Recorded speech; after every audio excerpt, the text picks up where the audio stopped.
Hi there, I'm David, and I'll be showing you how to set up Vive. In this video, we'll be covering the following: picking your play area, installing the Vive and Steam software on your computer, setting up the Vive system, and lastly, room setup. To set up the Vive, you're also going to need a stepladder or sturdy chair and extension cords.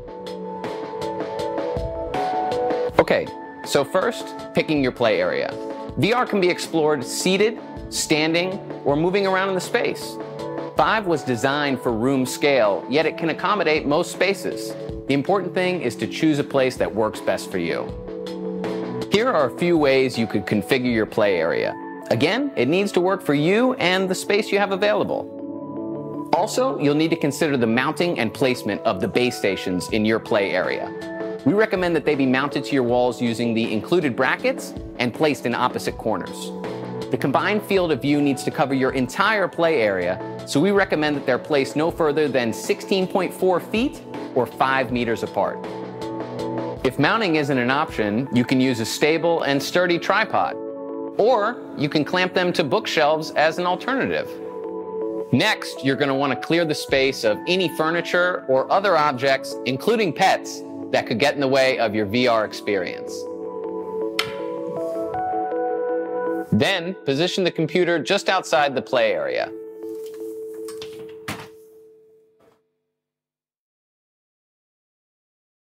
When you open the box, you should see the Getting Started document inside. It gives you a brief overview of what to do, as well as a list of items included in the box. Now on your web browser, go to htcvive.com/setup to download the Vive setup software. Follow the steps on screen to download the Vive and Steam software. This will take a few moments.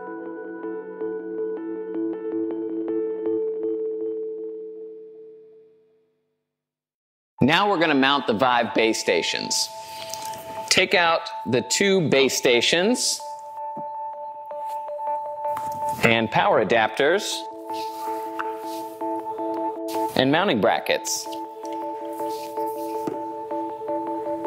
Base stations should be mounted high above your head for accurate tracking. A minimum of 6.5 feet is recommended. Position them in opposite corners of your space. Secure one bracket at one corner of the play area. After securing the first wall mount, secure the other bracket at the opposite corner. Secure the base stations to the mounting brackets.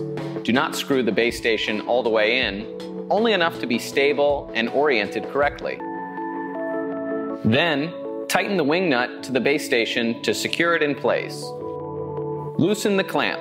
Angle the base stations around 30 to 45 degrees down to point towards your play area.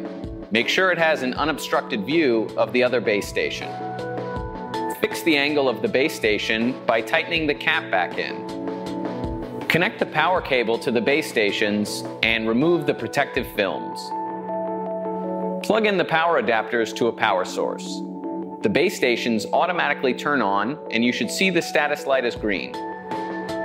You should also see 2 different letters, B and C, showing on their channel indicators. If B and C are not showing, press the channel button at the back of the base station to change the channel. If your room makes it impossible for the bases to see each other and the status light is purple, use the included sync cable to connect the 2 base stations. Then, set the base station that is labeled C to A by pressing the channel button at the back of the base station. Let's set up the Vive headset. We'll take out the headset, the link box, the link box power adapter, the USB cable, and the HDMI cable. Get the link box and its power adapter. Plug the power adapter into an outlet and then into the link box. Connect the USB cable to the PC side of the link box. Then connect the other end to your computer's USB port. Connect the HDMI cable on the PC side of the link box.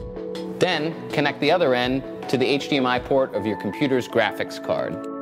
Now take the headset and remove the protective film from the headset lenses. Also, keep the sensors away from any sharp objects. When you're not using the headset, be sure to store it with the lens pointed away from direct sunlight to avoid damage. If you need to clean the lenses, only use the cleaning cloth that came included in the box. Then carefully unwind the 3-in-1 cable. When handling the headset, be sure not to scratch or bump the surface. Connect the ends of the headset cable to the orange-colored ports on the link box.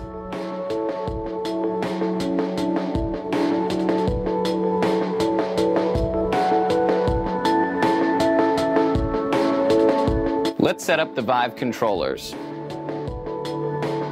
Turn on each controller by pressing the System button. The controllers are sufficiently charged out of the box, but if they don't power on, charge them using the controller's power adapter.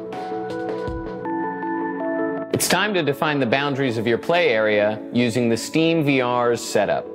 Click Launch Steam VR and check the tracking status of the Vive. You should see the Steam VR status widget on screen. You should see the icons for the controllers and base stations are green. Then, follow the instructions on screen to set up your play area.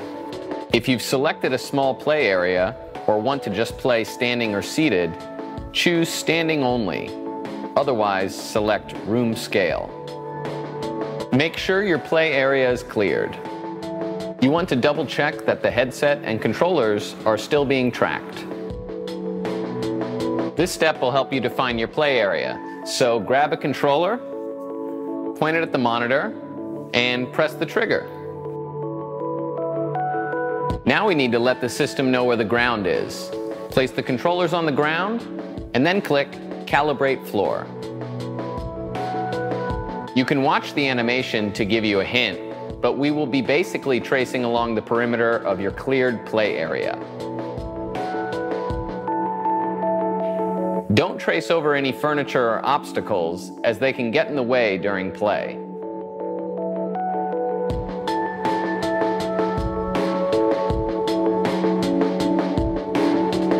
Now you're done defining the play area boundaries using room setup. Okay, that's it. You're ready to enjoy VR. Connect the earbuds or your own headphones to the Vive headset. For the best VR experience, it's recommended that you face away from your computer with the cables behind you. Have fun and see you when you get back.